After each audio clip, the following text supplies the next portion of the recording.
إن الحمد لله نحمده ونستعينه ونستهديه ونعوذ بالله من شرور أنفسنا ومن سيئات أعمالنا. أشهد أن لا إله إلا الله وحده لا شريك له، وأشهد أن محمدا عبده ورسوله. اللهم صل على محمد وعلى آل محمد كما صليت على إبراهيم وعلى آل إبراهيم في العالمين إنك حميد مجيد. أيها الناس، أوصيكم ونفسي أولا بتقوى الله وطاعته وكثرة مخافته ولزوم أوامره واجتناب عما نهى عنه الله.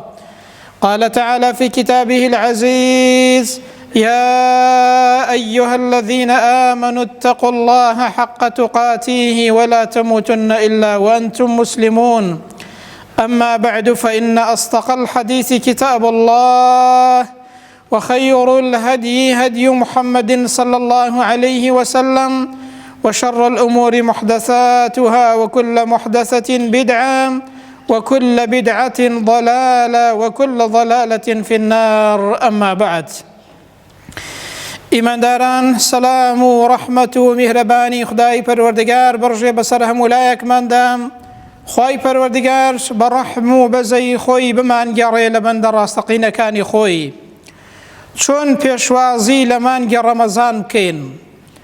هەر یەکێک لە ئێمە ئەگەر پێی بگوترێت میوانێکت دێت، ئاگادار بکرێتەوە بەوەی کە میوانی دێت بە ئەندازەی ئەوەی کە ئینسان میوانەکەی لەلا خۆشەویستە پێی خۆشحاڵ دەبێت و خۆی بۆ ئامادە دەکات. دەیمانگی ڕەمەزانی پیرۆز گەورەترین و چاکترین میوانە لە لای ئینسانی موسڵمان کە ئینسان پێویستە خۆی بۆ ئامادە کات و خۆشحاڵ بێت بەو ڕەحمەت و بەرەکەتەی کە لەو مانگە پیرۆزەیەدا خوای پەروەردگار بۆ ئێمەی دەنێرێت. پێشینانی پێش ئێمە لە مانگی ڕەجەب و شەعبانەوە خۆیان ئامادە دەکرد بۆ ئەو مانگە پیرۆزە و بۆ پێشوازیکردن لەو مانگە پیرۆزەیە. ئەبوو بەکری وەڕاق دەفەرمێت: مانگی ڕەجەب مانگی تۆ چاندنە، مانگی شەعبان مانگی ئاودانی ئەو زراعەتەیە کە ئینسان کردوویەتی، مانگی ڕەمەزان مانگی دەستخستنی ئەو بەرهەمەیە. واتە هەروەکو چۆن جوتیارێک بۆ ئەوەی کە بەرهەمی دەستکەوێ پێویستە زراعەتەکەی خزمەت کات و ئاوی بدات و تۆ بچێنێت بۆ ئەوەی کە بەرهەمی دەستکەوێت، ئێمەش پێویستە بەر لە هاتنی ڕەمەزان دڵ و دەرونی خۆمان پاک بکەینەوە بۆ ئەوەی لەو مانگە پیرۆزەیەدا ئینسان بتوانێ بەرهەمی هەبێت، بۆ ئەوەی بتوانێ مانا و مەبەستەکانی ئەو ڕەمەزان و ئەو ڕۆژوە لە خۆیدا بەرجەستە بکات و بهێنێتە دی کە بریتیە لە پابەندی و تەقواداری بە شەریعەتی خوای پەروەردگارەوە. زانایان فەرموویانە مانگی ڕەجەب مانگی گەڕانەوەیە بۆ لای خوای پەروەردگار، مانگی شەعبان مانگی خۆشەویستی و بەرەو خواچوونە، مانگی ڕەمەزان مانگی زۆر نزیک بوونەوەیە لە خوای پەروەردگار. ئینسان دەبێ بەر لەوەی بگاتە ئەو مانگە خۆی ئامادەکات بۆ ئەوەی لەو مانگەیەدا بتوانێت تەواو لە خوای پەروەردگار نزیک بێتەوە و تەواو مانا و مەبەستەکانی ڕۆژوو لە دڵ و دەرونی خۆیدا و لە خۆیدا بەرجەستەکات و بهێنێتە دێ. ئیمامی عومەر ڕەزا و ڕەحمەتی خوای پەروەردگاری لەسەر بێت یەکەم کەس بوو کاتێک کە ڕەمەزان نزیک دەبوویەوە مزگەوتەکانی بە داگیرساندنی چرا ڕووناک دەکردەوە. کاتێکش کە ڕەمەزان دەهات مزگەوتەکانی ڕووناک دەکردەوە و ئاوەدان دەکردەوە بە قورئان و بە تەراویح و بە زیکر و یادی خودای پەروەردگار. بۆیە ئیمامی عەلی دوعای بۆ کرد، فەرمووی خوای پەروەردگار گۆڕت پڕ لە نور و ڕووناکی کات وەکو چۆن ماڵەکانی خوای پەروەردگار ڕووناک دەکەیەوە لە کاتی هاتنی ئەو مانگە پیرۆزەیەدا. بۆیە ئیمامی عومەر دەیفەرموو سەڵاو لە مانگێک کە هۆکاری پاکردنەوەی دڵ و دەروونمانە، دڵ و دەروونمان پاک دەکاتەوە لە گوناه و تاوان لە هەرچی ناتەواویە کە ئینسان هەیبێت. زۆر شت هەیە کە ئینسان باسی بکات چۆن پێشوازی لەو مانگە پیرۆزەیە بکەین. سێ خاڵ بە کورتی باز دەکەین. یەکەمیان ئینسان بەوە پێشوازی لەو مانگە پیرۆزەیە بکات لە ڕووی نەفسیەوە خۆی ئامادەکات و نیەتی خێری هەبێت. چونکە خۆ ئامادەکردن لە ڕووی دەرونیەوە کاریگەری لەسەر هەر کارێک هەیە کە ئینسان دەیکات، هەر کارێک کە ئینسان دەیەوێ بیکات پێشتر خۆی بۆ ئامادەکات بە ڕەغبەتەوە بیکات، کارەکەی زۆر لەلا ئاسانە و زۆر بە چاکی ئەنجامی دەدات.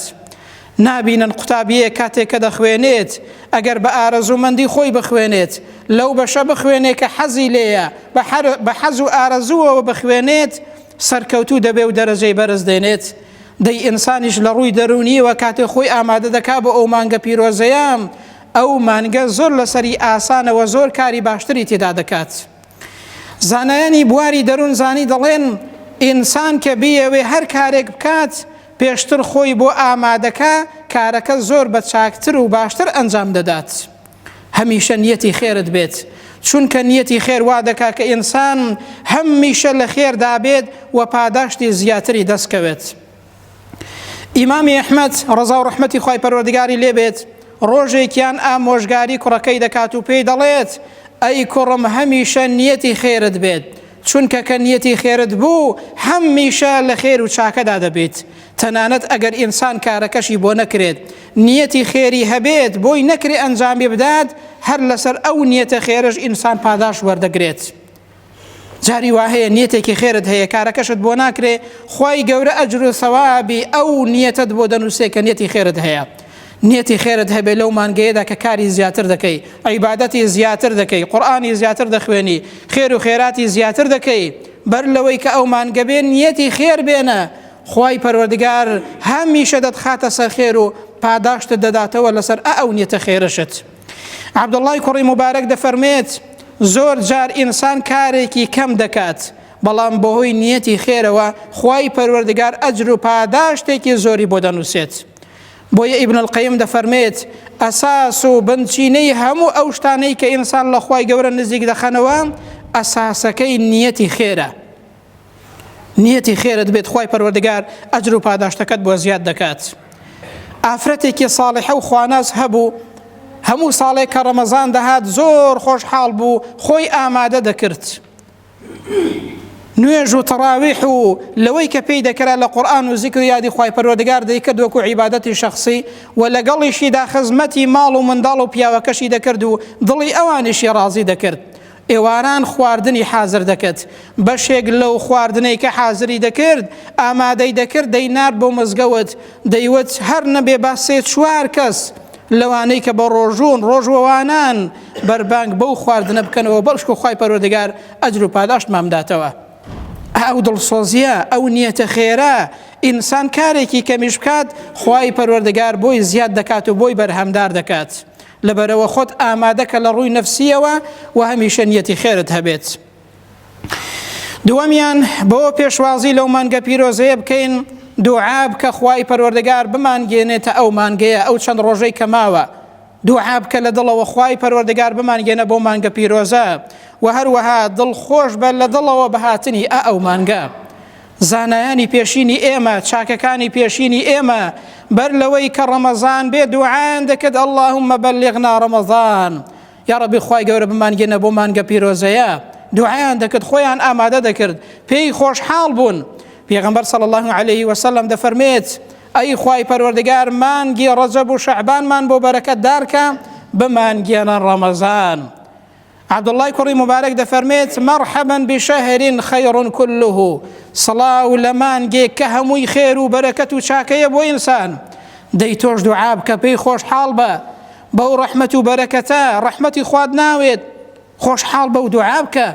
پێغەمبەر صلی الله علیه وسلم بەر لەوەی کە ڕەمەزان بێت کە نزیک دەبوویەوە هاوڵانی ئاگادار دەکردەوە.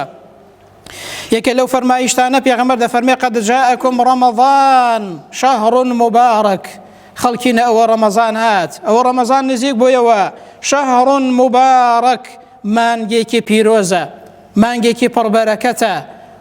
افترض الله عليكم صيامه، خوای پەروەردگار ڕۆژووی ئەو مانگەی لەسەر واجب کردوون، دەرگاکانی بەهەشتان بۆ دەکاتەوە، دەرگای دۆزەختان لەسەر دادەخات، دوژمنەکەتان کۆت و زنجیر دەکات. دەبێ ئێمەش ئازابین هەنگاو بنێن چینە ناو ئەو بەهەشتە، ئەو ڕەحمەتە پێی دڵخۆش بەخوایە بمانگێنە بەو ڕەحمەت و بەرەکەتە، بەو لێخۆشبوونی خۆت کە ئامادەت کردووە بە بەندە چاکەکان. ابن رجب حنبلي دەڵێت ئەو فەرمایشتە ئەسڵ و بنچینەیەکە بۆ ئەوەی مسلمانان بەهاتنی ئەو مانگە و نزیک بوونەوەی ئەو مانگە پیرۆزبایی لە یەکتر بکەن، چونکە ڕەحمەتی خوای پەروەردگارە، لێخۆشبوونی خوای پەروەردگارە، پێویستی بە پیرۆزبایی هەیە. بۆچی ئێمە دڵخۆشین بە هاتنی مانگی ڕەمەزانی پیرۆز؟ بۆ دەبێت دڵخۆش بین؟ لەبەر ئەوەی ڕەحمەتی خوای پەروەردگارە، لەبەر ئەوەی لێخۆشبوونی خوای پەروەردگارە، لەبەر ئەوەی هەمووی خێر و چاکەیە، لەبەر ئەوەی خوای گەورە لێمان خۆش دەبێت لەو مانگەیەدا. خوای پەروەردگار دەرگاکانی بەهەشتی کردوتەوە، ئەو بەهەشتە پڕ ناز و نیعمەتە. خوای پەروەردگار دەرگاکانی واڵا دەکات، دەی بەندەکانم پێمان دەفەرمێ بە زمانی حاڵ، دەی بەندەکانم دەی ئێوەش هەنگاو بنێن بچنە ناو ئەو بەهەشتە، چونکە ڕەحمەتی خوای گەورەیە، لێخۆشبوونی خوای پەروەردگارە. بۆیە ئێمە دڵخۆشین بەو مانگە پیرۆزەیە. ئایا ڕەحمەتی خوای گەورەت ناوێت؟ ناتەوێ خوا لێت خۆش بێت؟ خوای پەروەردگار دەفەرمێت قل بفضل الله وبرحمته فبذلك فليفرحوا. دەی بڵێ بە فەزڵی خوای گەورە، بە چاکە و ڕەحمەتی خوای پەروەردگار، بە بەزەی و لێخۆشبوونی خوای گەورە دڵخۆش بن خەڵکینە، دڵتان پێی خۆش بێت، چونکە خوای پەروەردگار لێتان خۆش دەبێ و ڕەحمەت و چاکەی خوایە. لێخۆشبوونێکی گشتی خوای پەروەردگارە بۆ ئێمە، دەبێت پێی دڵخۆش بین. بۆیە بە ڕەمەزان دڵخۆشین، چونکە ڕەمەزان مانگی قورئانە. قورئان بە هەر شتێکەوە پەیوەست بێت ئەو شتە بەرەکەتدار دەبێت و گەورە دەبێت. تەماشاکەن، جوبرائیل قورئانی هێناوە بۆ پێغەمبەر صلی الله عليه وسلم، بووە بە گەورەترینی فریشتە. قورئان دابەزیوە بۆ سەر محەممەد صلی الله عليه وسلم، بۆتە گەورەترین ئینسان و پێشەوای پێغەمبەران سەلات و سەلامی خوای گەورەیان لەسەر بێت. ئەو قورئانە دابەزیوە بۆ سەر ئوممەتی محەممەد، ئەو ئوممەتە بووە بە چاکترین ئوممەت. ئەو قورئانە لەو مانگە پیرۆزەیەدا دابەزیوە، ئەو مانگە بووە بە چاکترین مانگ، بە گەورەترین مانگ. شهر رمضان الذي أنزل فيه القرآن. ئەو مانگە قورئانی تێدا دابەزیوە، بۆیە گەورەی مانگەکانە. قورئان بە هەر شتێکەوە پەیوەست بوو بزانە ئەو شتە بەرەکەتدار دەبێت. ئەگەر دەتەوێت چاکترین کەس بی، دەست بە قورئانەوە بگرە. خەیڕکم من تعلم القرآن وعلمه. پێغەمبەر دەفەرمێ صلی الله عليه وسلم، چاکترین کەس ئەو کەسەیە کە قورئان فێر بووە، خەڵک فێری قورئان دەکات. قورئان بخوێنە، شوێن قورئان کەوە، بیکە پێشەوای خۆت، دیراسەی قورئان کە دەبی بە چاکترین کەس. بۆیە بەو مانگە دڵخۆشین، چونکە ئەو مانگە مانگی قورئانە. ئینسان پێویستە لەو مانگەیەدا زیاتر لە قورئان نزیک بێتەوە و دیراسەی قورئان کات. سێەم، بەوە پێشوازی لەو مانگە پیرۆزەیە بکەین، عەزممان جەزم کەین لەسەر ئەوەی کە عیبادەتی زیاتر دەکەین، لەسەر ئەوەی کە زیاتر و چاکتر دەگەڕینەوە بۆ لای خوای پەروەردگار، و هەروەها بەرنامە و پلانمان هەبێت، چونکە هەر کەسێک لە ژیانیدا بەرنامە و پلانی هەبێت بۆ هەر کارێک کە دەیکات، کارەکەی بە سەرکەوتوانە و بە ئاسانی ئەنجام دەدات. بەڵام ئینسانی بێ بەرنامە ڕەمەزان دێ و دەڕوات بەخۆی نازانێت چۆن ڕۆیشتووە، دەگاتە جەژن و تەماشا دەکە هیچی نەکردووە. کاتێک کە ڕەمەزان دێت بانکەرێک بانگ دەکات، پێغەمبەر دەفەرمێ صلی الله عليه وسلم ونادى مناد، بانکەرێک بانگمان دەکات. پێغەمبەر ئاگاداری کردوینەوە صلی الله عليه وسلم، یا باغی الخەیر ئەقبل، ئەو کەسەی کە ڕوود لە چاکەیە و دەتەوێت چاکە بکەیت، ڕوو بکە چاکە، ڕوو بکە ئەو ڕەحمەتەی خوا، و یا باغی الشەڕ ئەقسر، ئەو کەسەی کە تا ئێستا تەوبەت نەکردووە، نەگەڕاویتەوە بۆ لای خوای گەورە، ئەو کەسەی کە تا ئێستا ڕوود لە شەڕ و خراپەیە، بگەڕێەوە بۆ لای خوای پەروەردگار، دەست هەڵگرە. پێغەمبەر صلی الله عليه وسلم ئاگاداری کردوینەوە بانکەرێک ئاوا بانگمان دەکات، دەبێ ئینسان عەزمی جەزم کا لەسەر گەڕانەوە، لەسەر عیبادەتی زیاتر بەرنامە و پلانی هەبێ بۆ ئەوەی لەو مانگەیەدا عیبادەتی زیاتر بکە، خێری زیاتر بکە، چاکە و حەسەناتی زیاتر بکات. ئیبن ڕەجەبی حەنبەلی دەفەرمێت هەر کەسێک لەو مانگەدا نەتوانێت لێ خۆشبوونی خوای پەروەردگار بەدەست بێنێت، نەتوانێت زاد و زەخیرە کۆکاتەوە، بەڕاستی ئینسانێکی لۆمەکراوە، بەڕاستی شیاوی لۆمەکردنە. ئەو ڕەحمەت و بەرەکەتە نەتوانی زاد و زەخیرە کۆکەیەوە، بەڕاستی وەک ئەو کەسە شیاوی ئەوەیە کە سەرزەنش بکرێ و لۆمە بکرێت. گوێ بدە ئەو فەرمایشتەی پێغەمبەر صلی الله عليه وسلم کە جارێکیان پێغەمبەر سەرکەوتە سەر مینبەرەکەی و 3 جار فەرمووی ئامین.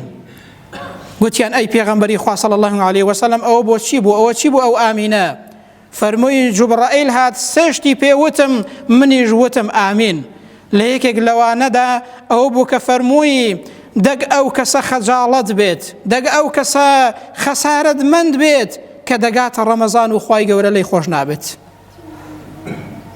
واتە شتێک ناکە خوای گەورە لێی خۆش بێت دەگاتە ڕەمەزان ڕوو لە خوا ناکات بەرنامە و پلانێکی نییە بۆ لێ خۆشبوونی بۆ ئەوەی بگەڕێتەوە بۆ لای خوای پەروەردگار بۆ ئەوەی زاد و زەخیرە کۆکاتەوە تەمبەڵی دەکات هەوڵ نادات دەی ئەو کەسە پێغەمبەر صلی الله عليه وسلم فەرمووی ئامین دەبێ وەریابێن ئەو ڕەحمەت و بەرەکەتە ڕووی تێکردوین ئەو لێ خۆشبوونی خوا ئەو مانگە پیرۆزە هەوڵدا بەرنامەت هەبێ بەوە پێشوازی بکە کە لە ئێستاوە بەرنامەیەک بۆ خۆت دانێ کە چۆن پێشوازی لەو مانگەیەدا دەکەی کە چی دەکەی لەو مانگەیەدا کە ساڵانی ڕابردوو چیت نەکردووە ئەو ساڵ دەتەوێت بیکەیت ئەو بەرنامەیە یارمەتی دەدا بۆ ئەوەی کە ئینسان کاری زیاتر بکات نەتیجە و دەرەنجامی کۆتایی ئەو بابەتە ئەوەمان پێ دەڵێت خوای پەروەردگار دەیەوێت لێمان خۆش بێت خوای پەروەردگار دەرفەتی بۆ هێناوینە پێش خوای پەروەردگار دەرفەتمان بۆ دەڕەخسێنێت والله يريد أن يتوب عليكم خوا دەیەوێت لە ئێمە خۆش بێت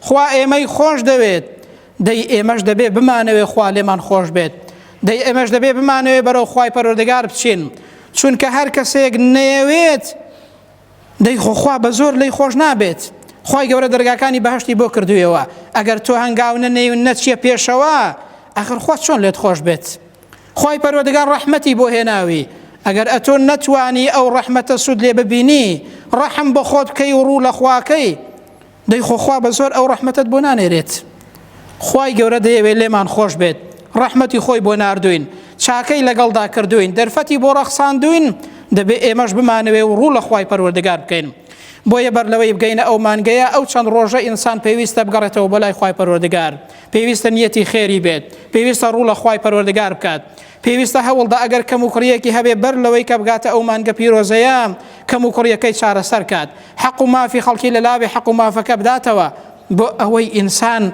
بەدڵێکی صاف و بەپاکی بچێتە ناو ئەو مانگە پیرۆزەیەوە دوعا دەکەین و دەپاڕێنەوە یا ڕەبی خوای گەورە بە گەورەی خۆت یا ڕەبی خوایە بە میهرەبانی خۆت بمانگێنە بەو مانگە پیرۆزەیە یا ڕەبی خوای گەورە بمانگێنە بە ڕەمەزان یا ڕەبی خوایە بە لوتف و گەورەی خۆت بە ڕەحمەتی خۆت ڕەحممان پێ بکە یا ڕەبی خوایە گیان پاداشت و ئەجر و سەوابی ئەو مانگەمان بە قسمەت کەی یا ڕەبی خوای پەروەردگار ئێمە سەلامەت کەی و ئەو مانگەش بۆ ئێمە سەلامەت کەی کە بتوانین بە دڵێکی صاف و ساغەوە بچینە ناو ئەو مانگەیە یا ڕەبی خوایە لە لێ خۆشبوونی خۆت بێبەشمان نەکەی یا ڕەبی خوایە بمانگێنیە ئەو مانگە پیرۆزەیە یا ڕەبی خوای گەورە لێمان خۆش بی لەو مانگە پیرۆزەیەدا یا ڕەبی خوایە قەڵەمی عەفو بێنی بەسەر گوناه و تاوانماندا یا ڕەبی خوایە وامان لێ بکەی بە دڵێکی صاف و پاک چینە ناو ئەو مانگە پیرۆزە یا ڕەبی خوای گەن ئەو مانگە پیرۆزە بکەیە مای لە خۆشبوونی ئێمە بیکەیە مای عاقبەت خێری ئێمە و هەموو مسلمانان یا ڕەبی خوای گەن ئەو مانگەیە بە خێر و خۆشی بێ بۆ هەموو لایەکمان بۆ هەموو مسلمانانی جیهان